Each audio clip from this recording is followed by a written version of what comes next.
Assalamu alaikum guys. My name is Dr. Hasnain Yasin and today I'm going to post my first video which is about the infectious disease subject. आज इस subject के अंदर हम बहुत ही ज़्यादा important जो एक डिजीज़ आ जाती हैं उनके बारे में डिस्कस करेंगे which are the brain infections and we will try to understand these brain infections with the help of a clinical case. So first case here given, it is about the bacterial meningitis. So I will read now the case and point out the main points which are very helpful for the diagnosis of such kind of cases. So basically the case given is here that a 22 years old male is going to come to the physician with complaint of high grade fever, 2 episodes of vomiting this morning, headache and photophobia. Lumbar puncture was done which is going to show increased protein, raised PMN or polymorphonuclear, and plus there is decrease in the sugar. So what is going to be the most likely diagnosis here? So basically whenever we are going to diagnose meningitis, we have to keep many points in our mind before diagnosis this type of case, because talking about meningitis, which is the inflammation of meninges, there are many causes of meningitis due to which meningitis can be caused. Sometimes the cause it may be bacterial, sometimes the cause it may be viral, and some kind the cause it may be the fungal one. So basically in this case here the main points which we are going to see, first of all we should see about the age of the patient. Age of the patient, it is very important for the meningitis, because the causative agent which is going to affect the patient at different age periods or age times, it is going to be different in different ages. So first of all, first thing here we will see in this case that the patient, his age, it's about 22 years old, the male is present. Then now we will see about the complaints. Complaints are the things or the concern of the patient with which the patient is going to come to the doctor. So the patient will come and we will see that the patient, he is suffering from high grade fever. So for high grade fever, all the time I will give you a little point or a little clue to guess that whenever there is high grade fever, most of the time 90 to 95% this type of thing, it is going to be bacterial infection. Due to bacterial infection, all the time there will be high grade fever. Then this patient, he is having 2 episodes of vomiting this morning.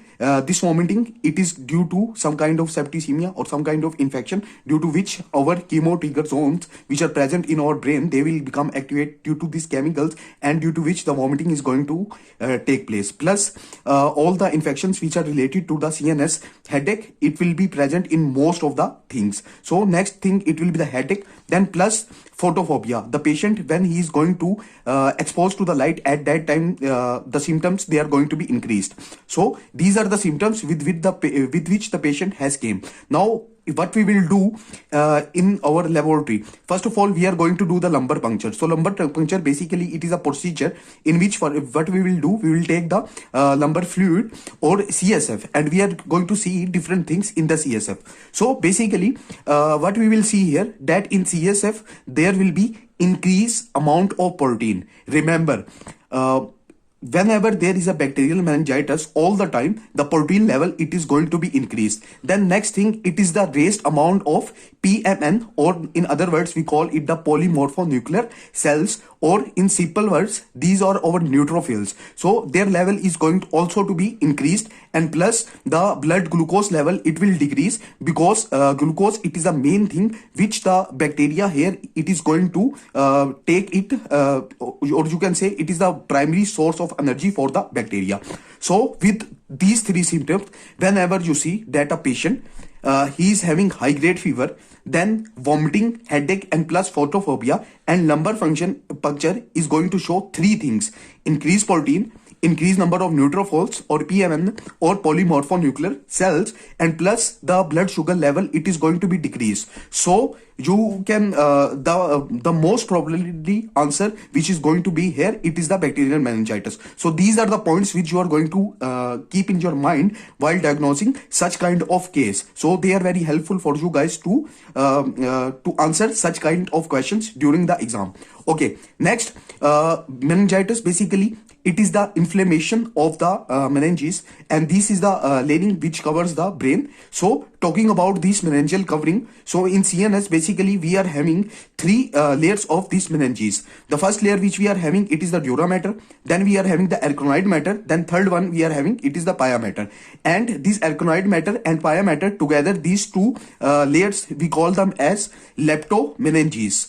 So next one, it is about how to know about the pathogen of meninges at different periods of age. So first of all, I have written here. So basically this side I have drawn a table in which I have shown the ages, and the other side I have shown the pathogens which can cause at this age the meningitis. So here the most probably pathogens which can cause the bacterial meningitis are given here. So first of all, talking about in neonate meningitis. So neonate, these are the babies which are newborn, and baby from birth till 4th weeks of his life or the first month of his life, we called such babies as the neonates. And in neonates, the most common pathogen which is going to cause the meningitis it is the group B streptococci, or we call it GBS, or in other words, the other name for this pathogen, it is the Streptococcus agalactiae.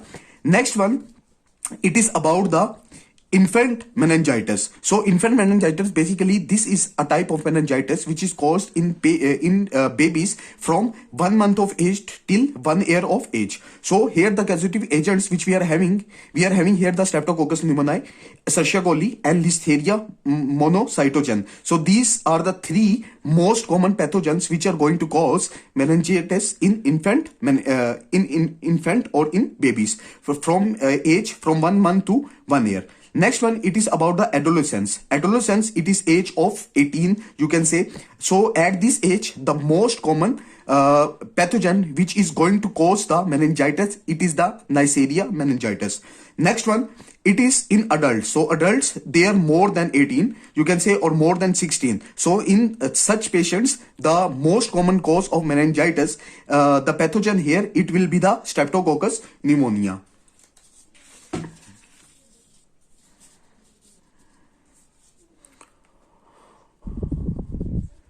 Okay, so let's continue. So basically here I have drawn a scheme how we can interpret the CSF or the cerebrospinal fluid, how we can interpret the result of CSF. So CSF, as I have told you earlier, that CSF, it is drawn through a procedure which is known as the lumbar puncture, and the location for this CSF procedure, it is in between the L4 and L5. So from the subarachnoid space, in between the lumbar vertebra L4 and L5, we are going to insert the needle and we will take the CSF from here. So here it is written about the interpretation of CSF. So basically what will happen, we have took the CSF. So first of all, we are going to see two basic things in this CSF. If there is presence of any kind of WBC or white blood cells in the CSF, this means that if there is no presence of WBC, this means that there will be no infection. But whenever there is going to be presence of any kind of WBC, any type of WBC, this means that there is infection. Okay, so if there is WBC cells are present or white blood cells are present, so at that time infection is present. So next thing what we are going to see or what we have to observe is that the amount of we will see the cells, which cells are going to be increased, which type of blood WBCs or white blood cells are increased. So first we can divide in two categories here. So if the amount of neutrophils is going to increase, or other name of neutrophils, it is the polymorphonuclear cells or PMN we can call, they are increased, plus with this thing the glucose level is decreased. This means that here the infection present, it is the bacterial one, and it is going to cause the bacterial meningitis. Okay, so second side, so if there is increase of lymphocytes, so whenever there is going to be increase of lymphocytes in our CSF, is in this condition we are going to presume two conditions. These two conditions are, these are as, first of all, lymphocytes, they will be increased, plus the glucose level is normal. So if the glucose level is normal and lymphocytes are increased, this means that this is a clear case of viral meningitis. Then the other scenario is that whenever the glucose level will be low and there will be increased amount of lymphocytes, so this will all the time mean that here the meningitis, it is due to the presence of TB. So if there is a prior infection of TB present in that patient, so this TB can also lead to the meningitis. And one more thing to keep in mind, in note, is that the CSF, it is going to be turbid in color in tubercular meningitis, which means that the fluid here present, it will not be clear. So next one, it is about the signs of meningitis, which we are going to see in the patient. So signs, these are the things which the patient, which the doctor is going to observe in the patient. So two major signs which are present for the meningitis. Number one sign, it is over Brudzinski sign. So in Brudzinski sign, what will happen, that the patient is going to lie in the spine position and is not able to touch chin with his और हर chest. तो basically क्या होगा कि person जो है अपने कहते हैं, या फिर हमारा पेशेंट जो है उसे हम कहेंगे स्पाइन पोजीशन के अंदर लेटे. स्पाइन पोजीशन मींस के बैक के ऊपर वो लेटा होगा और उसके बाद हम उसे कहेंगे कि वो कोशिश करे अपनी चिन जो है उसे टच करे अपनी चेस्ट के साथ. And this patient, he will be unable to touch his chin with his chest. Okay, so next sign which we are going to see in the meningitis, it is the Kernick sign. So Kernick sign, basically in this what will happen, that the passive extension of knee joint results pain in the back. Means कि अपना क्या था, patient जो है हमारे पास spine position जो है उसके अंदर लेटा होगा एंड एट दैट टाइम जब वो अपने नी जॉइंट जो है उसको अपने क्या कहते हैं एक्सटेंड करेगा, एट दैट टाइम उसे पेन जो है वो महसूस होगी कहां पे, उसकी बैक के अंदर. So this sign also we are going to see in the meningitis. Next one, it is written about the next point, it is written about the treatment of the meningitis. So treatment of the meningitis की अगर बात की जाए तो basically meningitis का case आता है या फिर कोई और केस भी आता है. सबसे पहले अपने कहते हैं जब तक हमें पता नहीं है कि इस पेशेंट को इसका कॉजेटिव एजेंट कौन है, तब तक अपने कहते हैं हम जोन सी ट्रीटमेंट जो है स्टार्ट करते हैं. Such kind of treatment, it is known as the empirical treatment. So initially we will start the empirical therapy and it will be till the time till the result of the lumbar puncture will come. Means कि patient हमारे पास आया, lumbar puncture किया, उसका lumbar puncture के बाद minimum अपने क्या कहते हैं 2 घंटे लगते हैं लंबर पंक्चर के रिजल्ट आने के अंदर. तो इस टाइम तक पेशेंट को हम विदाउट एनी थेरेपी तो नहीं छोड़ सकते, तो हम उसके अंदर इंपेरिकल थेरेपी जो है वो स्टार्ट करेंगे. और अगर हम मेनिंजाइटिस की बात करें तो मेनिंजाइटिस जो है most of the time it is the bacterial meningitis. So that's why we are going to start antibiotics in over empirical therapy. और इसके अंदर अगर बात की जाए तो एम्पेरिकल थेरेपी के अंदर या फिर बैक्टीरियल इन्फेक्शन के अंदर जो कि अपने कहते हैं सबसे ज्यादा जो कॉज करते हैं बैक्टीरियाज करते हैं मेनिंजाइटिस को, तो उसके अंदर जो सी हम ड्रग्स इस्तेमाल कर सकते हैं. तो इसके अंदर हमारे पास सेफ्ट्रेक्सोन आ जाता है, सेफिक्सिम जो ड्रग है ये हमारे पास आ जाता है. These drugs we can use in the bacterial infection. अगर बैक्टीरियल नहीं है, 2 घंटे के बाद रिजल्ट आया, हमें पता चला कि बैक्टीरियल इन्फेक्शन नहीं है, तो एंटीबायोटिक थेरेपी जो है हम उसी टाइम पे स्टॉप करेंगे. And next thing, if we will diagnose that this infection it is viral infection, तो एट दैट टाइम पे जो ड्रग ऑफ चॉइस है हमारे पास, वो हम एसाइक्लोवीर जो है वो इस्तेमाल करेंगे. और एसाइक्लोवीर जो है ये एंटीवायरल ड्रग है and this drug we are going to use in IV form. Next one, it is about the fungal infection. Chances हो सकते हैं कि वायरल ना हो, फंगल हो सकती है. फंगल जो है ये बहुत ही कम होगी. एंड फंगल इन्फेक्शन के बारे में एक चीज याद रखें, this infection it is going to be cause in advance age, या फिर अपने कहते हैं बंदा जो है उसको कोई क्रॉनिक डिजीज हो लाइक डायबिटीज मेलिटस वगैरह, या फिर अपने कहते हैं वो हेपेटाइटिस वगैरह का मरीज हो, लॉन्ग टर्म क्रॉनिक हेपेटाइटिस की बात हो रही है, यहाँ पे लिवर सिरोसिस वगैरह की बात हो रही है, या फिर अपने कहते हैं वो ऑन्कोलॉजी हो उसे किसी किस्म की, कैंसर हो उसे किसी किस्म का. एट दैट टाइम जो हमारा इम्यून सिस्टम है वो स्लो डाउन होता है, या फिर अपने कहते हैं उसकी इम्यूनिटी जो है हमारी वो डिक्रीज होती है. उस वजह से क्या होगा, फंगल इन्फेक्शन जो है उसके चांसेस जो है ज्यादा होती है.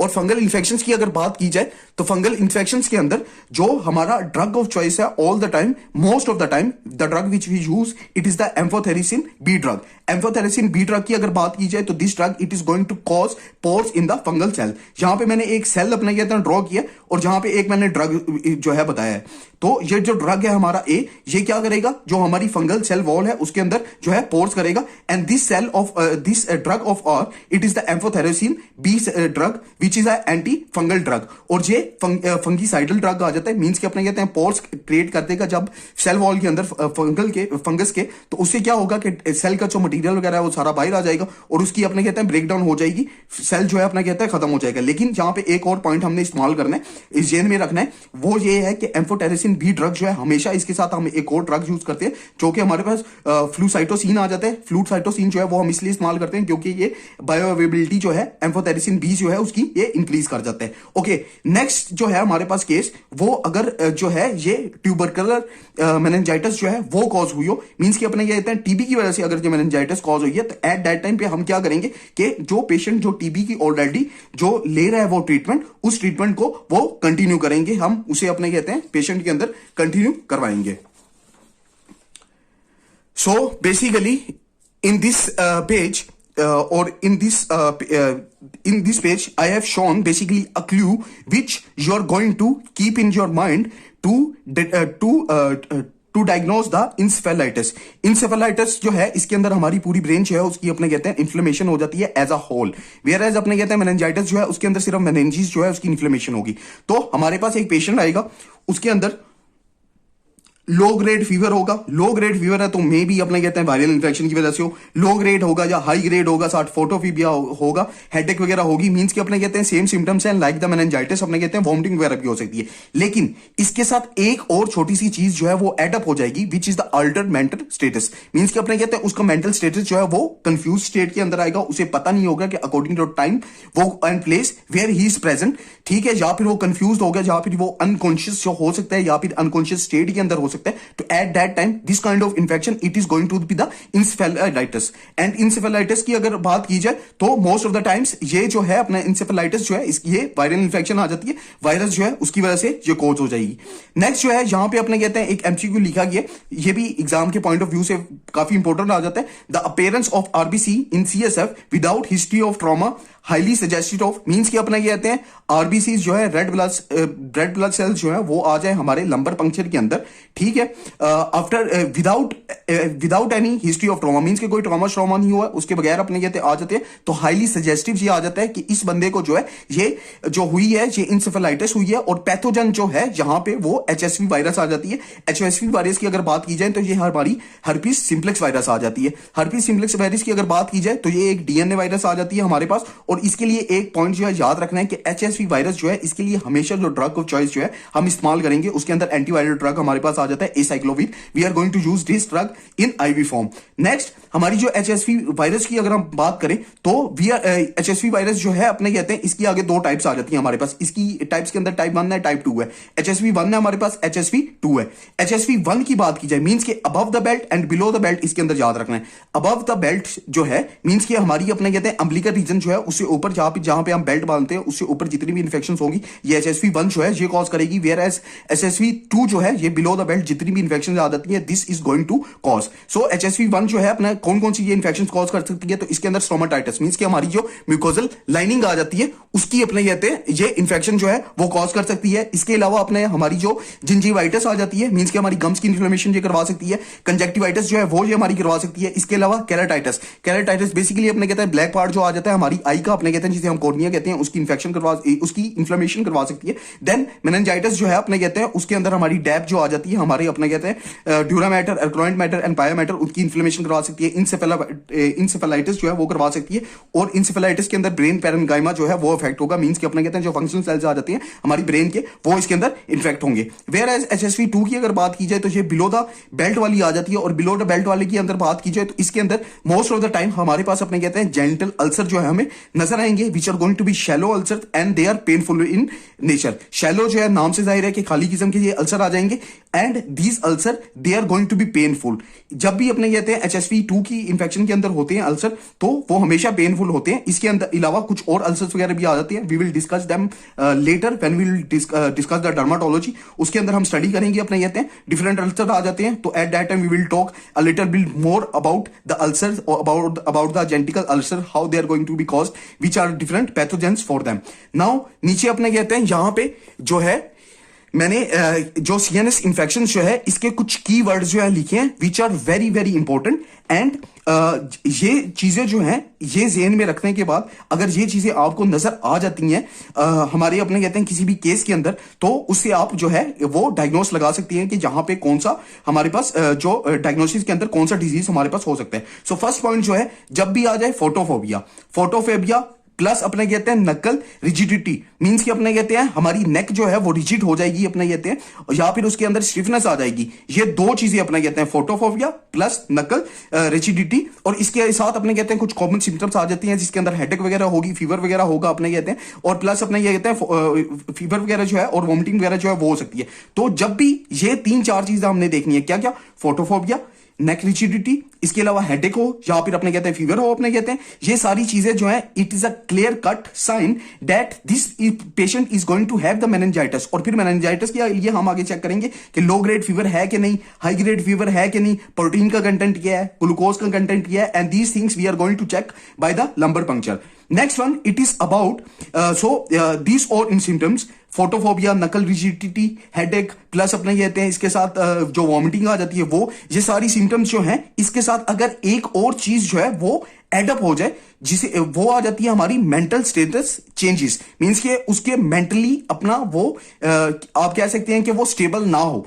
एट दैट टाइम अपने ये कहते हैं such kind of disease it is going to be encephalitis. And encephalitis जो है ये मोस्ट ऑफ द टाइम अपने कहते हैं ये वायरल इन्फेक्शन जो है इसकी वजह से होता है। और प्लस ये है कि इसके अंदर पेशेंट जो है वो कंफ्यूज भी होगा। थर्ड थिंग जो है हमारे पास आ जाती है, मींस के इसी तरह की सारी इन्फेक्शन, कंफ्यूजन वगैरह होगी पेशेंट को, प्लस अपने कहते हैं नकल रिजिडिटी वगैरह होगी, फोटोफोबिया होगा, या फिर अपने कहते हैं हेडेक वगैरह होगी, इस तरह की अपने कहते हैं चीजें जो है वो प्रेजेंट हो। और प्लस अपने कहते हैं उसके अंदर न्यूरोलॉजिकल डेफिसिट आ जाए, मींस के अपने कहते हैं आपके नॉर्मल जो आप काम करते हैं, मींस के हैंड्स की मूवमेंट है आपकी, या फिर आपकी लोकोमोशन वगैरह है, या फिर जितने भी आपके न्यूरोलॉजिकल अपने कहते हैं चीजें आ जाती हैं, मींस के सिग्नल सेंस के साथ कनेक्टेड है, वो अप एंड डाउन हो जाए, मींस के अपने कहते हैं मे बी आपकी जीआईटी जो मूवमेंट्स है वो आपकी अपना उसके अंदर कोई प्रॉब्लम आ जाए, या पेरिस्टाल्सिस जो इंक्रीज हो जाए या डिक्रीज हो जाए, तो this all it is also related to the CNS. तो इस तरह की चीज, और प्लस ये है कि हेडेक हो और परसिस्टेंट हेडेक हो, कंटिन्यूअस हेडेक हो, बिल्कुल विदाउट एनी स्टॉप हो, तो ऐसी चीज के ऊपर क्या होगा कि मोस्ट ऑफ द टाइम हमें क्या होगा, यहां पे जो इन्फेक्शन हो सकती है वो हो सकती है ब्रेन एब्सेस। ब्रेन एब्सेस है तो मींस कि अपने कहते हैं यहां पे इन्फेक्शन है, और ब्रेन एब्सेस जो है इसका सबसे अच्छा जो आप कह सकते हैं ट्रीटमेंट, उसके अंदर अपने कहते हैं आपने ड्रेनेज करनी है। हमेशा याद रखें जहां पे भी पस बनेगी या फिर जहां पे भी एब्सेस बनेगा, उसका सबसे बेस्ट जो ट्रीटमेंट है वो यही है कि हम स्टार्ट के अंदर वहां पे क्या करेंगे, हम पहले जो है वो ड्रेन करेंगे। After draining we are going to remove that thing and after draining we are going to remove that thing and after that we can use the antibiotics, ताकि अपने कहते हैं फर्दर इन्फेक्शन जो है वो कॉज अप ना हो। इसके अलावा ब्रेन एब्सेस जो है इसके लिए एक चीज जो है हमने ज़हन के अंदर रखनी है, वो क्या है कि अगर हम सीटी स्कैन करेंगे तो सीटी स्कैन के अंदर हमें रिंग एनहांसिंग लेजन्स जो है वो नजर आएंगे, मींस कि अपने कहते हैं जैसे रिंग होती है इस तरह से गोल सी एक रिंग होगी जिसके एजेस जो है वो ब्राइट होंगे। You can check if you want from the Google on that you can see the CT scan, और सीटी स्कैन के अंदर आपको रिंग एनहांसिंग लेजन्स जो है वो ज्यादा सही तरीके से जो है वो पता चल जाएंगे, क्योंकि इस तरह की चीजें जो है वो अपने कहते हैं इमेज जो है उससे ज्यादा आपको सही समझ आएगी। लेकिन आपको सिंपल बता दूं कि एक वो गोल सी क्या कहते हैं सर्कल टाइप होगा, और एजेस जो है अपने कहते हैं वो बहुत ही ज्यादा ब्राइट होंगे, और दरमियान जो है वो ब्लैक पार्ट जो होगा मींस कि अपने कहते हैं वहां पे पस वगैरह होगी। और प्लस अपने कहते हैं ब्रेन एब्सेस की अगर बात की जाए तो ब्रेन एब्सेस की वजह से कुछ हमारी अपना जो नर्व्स आ जाती हैं, फॉर एग्जांपल हमारी क्रेनियल नर्व नंबर 3 आ जाती है, क्रेनियल नर्व नंबर 4 आ जाती है। तो क्रेनियल नर्व नंबर 3 की बात की जाए तो इसके अंदर हमारी कोलोमोटल नर्व जो है वो आ जाती है। These nerve innervations which muscles they are going to innervate, video लंबी हो रही है, ये हम नेक्स्ट टाइम अपना रहे एनाटॉमी के लेक्चर्स वगैरह जो है उनके अंदर डिस्कस करेंगे, ऑप्थेल्मोलॉजी के अंदर डिस्कस करेंगे। तो हमारी सिर्फ अभी के लिए ये याद रखें कि ब्रेन एब्सेस जो है उसकी वजह से हमारी CN3 जो है या फिर क्रेनियल नर्व नंबर 3 जो कि ओकुलोमोटर नर्व है वो अपना इफेक्ट हो सकती है।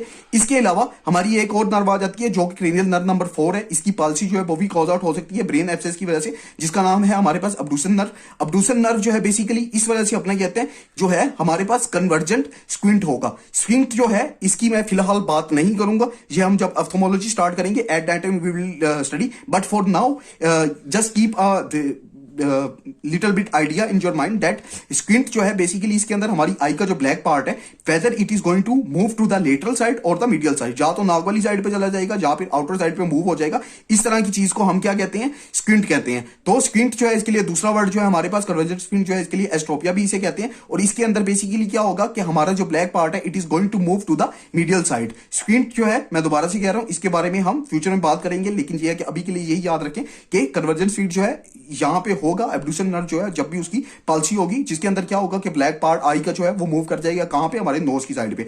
यहां पे सिंपल सी नीचे अपना कहते हैं लिखी हुई है जो ट्रीटमेंट प्लान है हमारा इंसेफेलाइटिस जो है उसका। तो इसकी ट्रीटमेंट के अंदर कौन कौन से हम ड्रग्स इस्तेमाल कर सकते हैं, सेफ्ट्रेक्सोन जो है वो हम आईवी इस्तेमाल कर सकते हैं अगर यहां पे अपना जो है बैक्टीरियल इंफेक्शन प्रेजेंट है। अगर अपने कहते हैं इसके साथ हम मेट्रोनिडाजोल जो है वो इस्तेमाल कर सकते हैं। मेट्रोनिडाजोल जो है इस ड्रग के बारे में भी हम बाद में डिस्कस करेंगे, लेकिन हमेशा याद रखिए अपने कहते हैं मेट्रोनिडाजोल ऐसा ड्रग है कि जीआईटी जहां से ऊपर से लेकर नीचे तक माउथ की इंफेक्शन के अंदर, जीआईटी की इंफेक्शन के अंदर, हालांकि जहां तक अपने कहते हैं फीमेल रिप्रोडक्टिव जो ट्रैक है उसकी इंफेक्शन के अंदर, मेल रिप्रोडक्टिव ट्रैक जो है उसकी इंफेक्शन के अंदर भी मेट्रोनिडाजोल वगैरह हम बड़े इस्तेमाल करते हैं। और मेट्रोनिडाजोल ये ड्रग जो है चीज की बहुत ही ज्यादा इंपॉर्टेंस आ जाती है। इसके अलावा मैनीथोल जो है ये हम इस्तेमाल करेंगे आईवी के अंदर। तो mannitol as you guys know that this is the diuretic drug and diuretic drugs है, और ये एक ऐसा वाइड डायरेटिक ड्रग है जो कि अपना कहते हैं जब whenever there will be fluid accumulation in the over central nervous system, only this drug it is going to work। Plus इसके साथ अपने कहते हैं इन्फ्लेमेशन कम करने के लिए हम डेक्सामेथासोन जो है वो इस्तेमाल कर सकते हैं, और प्लस अपना प्लस माइनस वेंकोमाइसिन जो है ये ड्रग जो है वो हम इस्तेमाल कर सकते हैं। So this all therapy we are going to use for 6 to 8 weeks, और उसके अंदर पेशेंट जो है वो रिकवर हो जाएगा। और अगर अपने कहते हैं जो इसके जो इन्फेक्शन हुई है ये हुई है हमारी हमारी जो वायरल इन्फेक्शन है उसकी वजह से, तो उसके अंदर एसाइक्लोविल ड्रग जो है वो हम इस्तेमाल कर सकते हैं। I hope today's video was informative for all of you guys. I hope कि आपको समझ आएगी।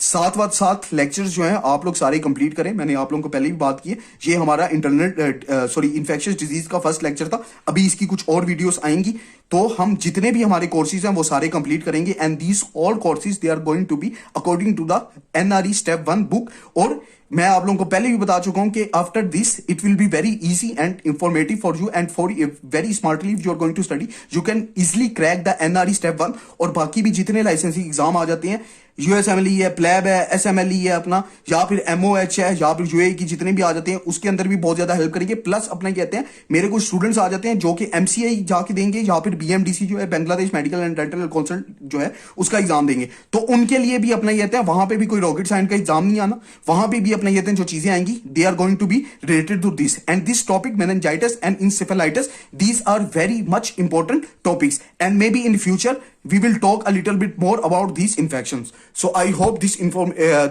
video was informative for all of you guys. See you next time. Till that, Allah Hafiz to all of you. Allah Hafiz.